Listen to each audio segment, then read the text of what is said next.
young, there was unrealistic expectations. But something which is also very important, 1 in 4 divorces are filed because of domestic violence within the relationship. So abuse is a huge issue, and we are going to talk about that later on in this video. So as we can see from all of this data, yes, we can make the claim women are the ones who file for divorce more often, but let's keep in mind that age, educational background, intelligence, all of these things, your job, all of these things affect whether or not you get divorced. And more than likely, women are filing for divorce, not just because they feel like it or they found someone better, but it's because they're not receiving the commitment or the loyalty or, the respect that they deserve. So Well, you're very good at telling us what women deserve, that's for sure. And obviously 75% of the time they're not getting it, or feel like they're not getting it. Now, what do men deserve? You're not very good at telling us that, are you? You're not very good at telling us why men should get married, for that matter. At the moment, it looks like all you're doing is reinforcing those MGTOW that have been divorced. You're just reinforcing everything that they already know. And the MGTOW that haven't been divorced, you're just telling them, well, you've made the right decision, go your own way. That's all that's happening here. Why are women entitled to all of this loyalty and commitment and the rest of it? What have they done to deserve that? Loyalty is earned. Respect is earned. So what's going on there? 75% of the time, they're obviously not earning it. Let's keep that in mind before we just point fingers and say that, women are destroying marriages, women are the reason why a lot of kids end up with single moms. You have just told us that 75% of the time, it is the women who cause the children to end up in single parent households. 75% of the time, it is women who file for divorce. That affects the children. That makes them end up in single parent homes. Now, you can't refute that. There's a lot more to the picture here, and that's what I'm really hoping to do with this video is, share this information so we can become more well-informed and we can help each other, right? Rather than blame each other, why not help each other? So let's get into our next topic, which is child support. A lot of you guys in my comments were complaining about child support, how, women tend to destroy a man's life because they take all of his money. And this statistic is really going to show how false that information is. Now, there are horror stories out there. Don't get me wrong. There are definitely going to be horror stories of people who have been burned.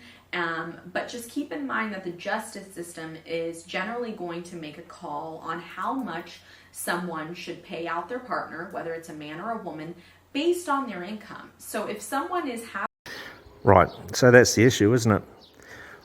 Why is child support not based on the needs of the child rather than the man's income? What's that about?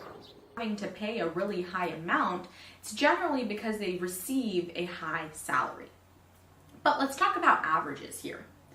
The average amount of child support due was $5,760 per year. That's less than $500 a month. That's not that much when you think that that money is going to feeding a child, to making sure it's in a safe environment, to putting, a roof over the child's head, getting diapers. These are necessities. So $500 is not that alarming to me. What is alarming is that only 60% of that money was actually received. So of that $500 per month, only about $300 a month are single parents actually receiving.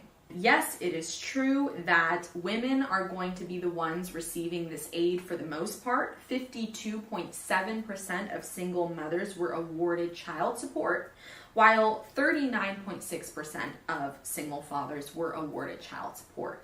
This can be explained by the gender pay gap, which we are going to get into, as well as the fact that many women leave their jobs in order to become housewives and take care of the children and the household. Oh, absolutely simplistic load of fucking bullshit from you. It is, what you're saying is absolutely fucking ridiculous. You're almost a parody of the feminist bullshit. You're pointing out the deadbeat dads. That's all you're showing there. That's what that's about. That's just more male bashing. And 39% as opposed to 50 odd percent. And that's due to the gender wage gap. You're a fucking idiot. So it really does bother me that a lot of you guys in the comments were bashing women for destroying men's lives, for taking away their children and XYZ, when really, on average, single parents are only receiving $287 per month in order to take care of food, shelter, clothing, medical costs, education, and more. So I know personally I spend more on groceries and gas than that amount. And to think that you're taking care of multiple children with that amount of money, to me, should be very doable. If you are not able to pay out $287 on average per month, worse comes to worse, if, lo and behold, your marriage ends in divorce, then you probably shouldn't be having children to begin with. You probably aren't ready to start a family if that amount of money is going to be such a huge, hindrance in your life. So just more casual male bashing there from Rulla. Thank you so much for that. And this is just yet another reason why MGTOW is the only option for men. Like, without a doubt, everything you've just said is why men should run from you as fast as they possibly can. And like MGTOW, you just reinforce MGTOW every time you open your mouth, to be honest. Now let's talk about something that's very important, and this is domestic violence. A lot of you guys were in the comments speaking about how men have things harder, men suffer from more depression, which is true, and have a more higher chance and risk of suicide. We are going to be talking about that. A lot of you guys talked about men having to pay child support and having longer prison sentences, and that's why I'm presenting all the facts here. You are correct. But I also want you guys to realize that if you're going to speak on those situations, you also need to speak about other situations, such as domestic violence. 85% of domestic violence victims are women. Right, so I can end this discussion in a matter of minutes. Okay, domestic violence. What does that actually mean? Okay, so I'm pretty sure that most of the United States is covered by this law. I know for a fact Australia, this law applies. In the UK, this law applies, and I'm pretty sure it applies in Canada. And that is a husband raising his voice to his wife constitutes domestic violence. Now, it's not the other way around. Women can yell and scream at their husbands as much as they like. That is not domestic violence. But domestic violence laws state, and this is the law, not the stats, but the actual law states that a man raising his voice to his wife constitutes domestic violence, for which he can be arrested and tried, brought before the courts for raising his voice. Now, point number 2, the Duluth model. The Duluth model states, and this is across the Western world as far as I'm aware, that in a domestic violence situation, when the police are called, the man is arrested for domestic violence and taken away.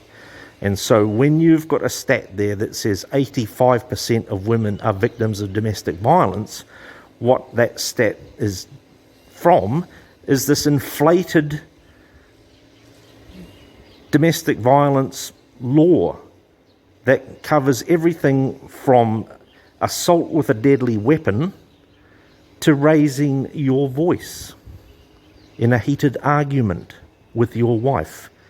So it's an umbrella term, domestic violence, and the feminists have brought this in so that they can claim there's an epidemic of domestic violence with a stat like 85%, and therefore get funding for domestic violence shelters for women. And there are thousands of them across the States, Canada, UK, New Zealand and Australia.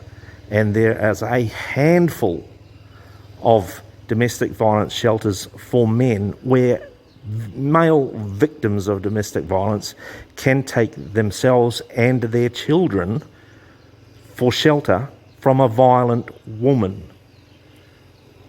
So that's the reason you've got 85% of domestic violence is perpetrated against the woman. It's so that the feminist lobby groups and the feminist NGOs can gain taxpayer dollars to the tune of tens of millions of dollars annually for these domestic violence shelters. And when men try to open up violence shelters for men, when men groups try it, they are held down, they are turned away, they are lobbied against by these feminist groups. So don't sit there and tell me that male perpetrator, female victim narrative, because I'm getting absolutely fucking sick of it. That is a huge issue. 1 in 4 women will experience some sort of domestic or dating violence throughout their lifetime. That means if you're in a room of 20 women, 5 of those women have already or will at some point in their life be abused by a partner of theirs. No, it doesn't mean that at all. Okay, that is absolute fucking rubbish. Your simplistic interpretation of these stats is astounding. Domestic violence can just be the husband raising his voice to the woman.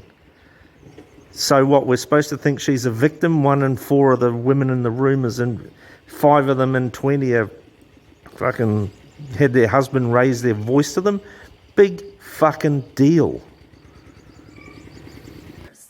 Women are actually more likely to be abused by a partner than by a stranger in the street. We're always victimizing women and telling them what to wear and how to conduct themselves and don't go out at night, when the reality is that most of their abusers are their loved ones, and this is just completely disheartening. Well, don't be disheartened, Rulla, because it's absolute bullshit. Now, I can point you to Dr. Warren Farrell's book, The Myth of Male Power, where he actually does a deep dive into these domestic violence statistics. Okay, so what he's found is domestic violence is initiated equally by men and women, with women initiating violence slightly more often than men. Now, the rate of domestic violence is around about 5%, 3 to 5%, something like that. It's minuscule. And the most violent households, the ones where the incidents of domestic violence occur the most often, are those households where 2 lesbians are living together. So what does that tell you about domestic violence? This is completely heartbreaking, and if this doesn't make you upset as a MGTOW individual, then you really need to reevaluate your ideals. No, you need to reevaluate your ideas about MGTOW, because domestic violence does not concern MGTOW. MGTOW are not violent towards women because we don't want women in our lives. We've walked away from them. There are 0 incidents of domestic violence in a MGTOW's household. Right? So if you are concerned about domestic violence, you back the MGTOW because that's the answer to it. Right? That's the answer. MGTOW is the only answer to stopping domestic violence. And let's just mention here false accusations of domestic violence, shall we? So just stop with this male perpetrator, female victim narrative. And that, I know where you're getting it from. You're getting it from your feminism. It's time for you to ditch that feminism, Rulla. Ditch it. As a MGTOW person, you know, the whole kind of premise behind being a MGTOW is standing up for your rights and your freedom and, you know, recognizing where there have been injustices. I think that it's important to address all injustices, whether they are, you know, victimizing men or whether they're victimizing women. And domestic violence is something that had to be brought up in this video because that is an inherent part of dating in our culture, unfortunately. We should all be speaking up on it, whether we're MGTOW, whether we're feminists, whether we're just normal, everyday individuals. No, MGTOW are not agitating for change. This is not a MGTOW issue. The feminists are the ones that have inflated all the stats regarding domestic violence for their own purposes. And it's got nothing to do with MGTOW. This is not a MGTOW issue. We're not agitating for change. You women and you feminists have got yourselves into this position. We don't want any part of it. If you feel strongly, Rulla, get off your fat ass and get out on the streets and march. Go and write some letters, see how far you get, because we're sick of it. We've had enough. We're just walking away. So another really just disgusting statistic is that as many as 324,000 women each year experience intimate partner violence during their pregnancy.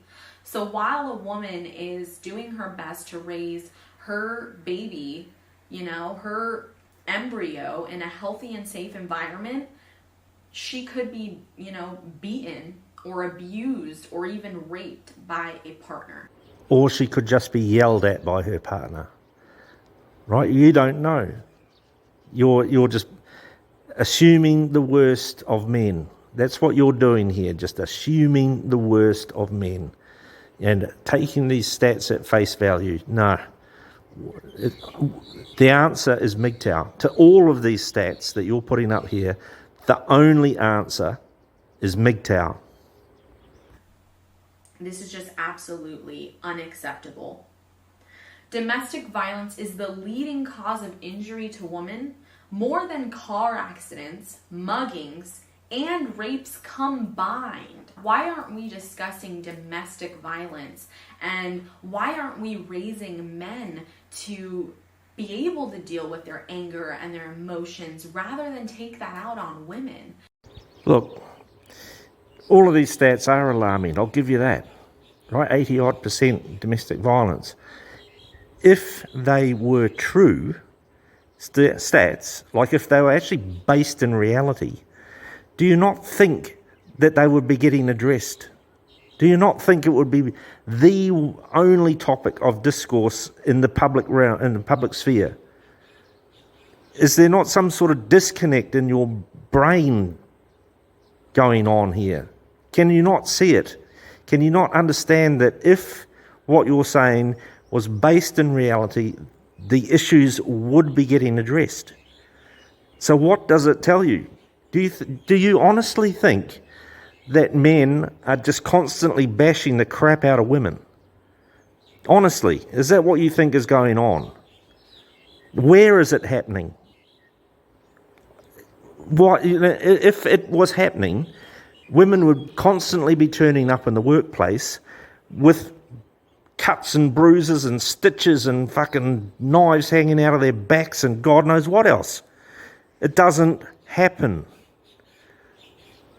You're not basing any of this in reality.